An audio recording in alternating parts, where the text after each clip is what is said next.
Hey guys, in today's video I'm going to show you how to split the lower cup so that you have a three-piece cup pattern for your bra making.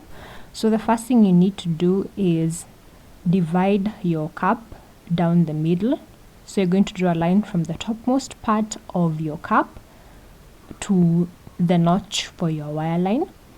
I decided to draw mine there. Then I'm working my upper cup pattern so that I can mark a new notch for my new cup pieces.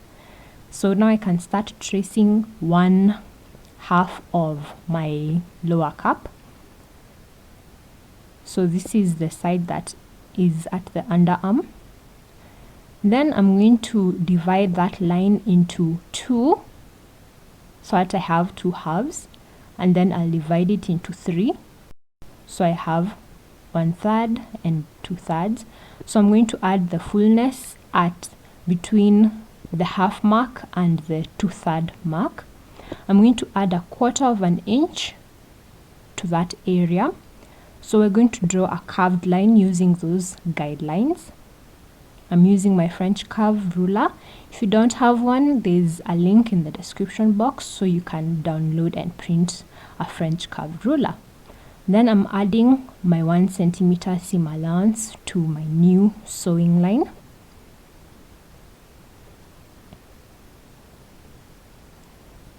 And then I'm going to mark the notch to assemble my lower cup pieces. I marked it at my half point of the line. So now I can trace the other half of my cup, which is the one that's next to the bridge or the center of the bra.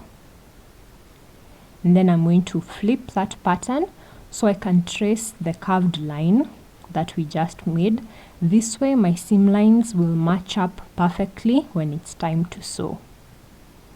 And now I have the right lower outer cup pattern and the right lower inner cup pattern.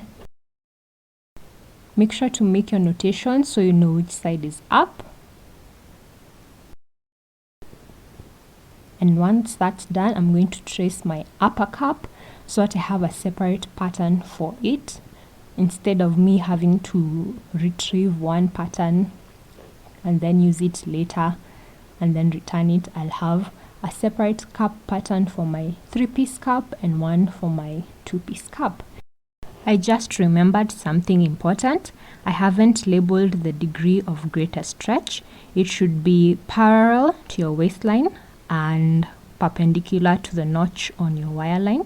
So it's an arrow with 2 heads, and you should label it DOGS, which stands for degree, or is it direction? It's direction of greatest stretch.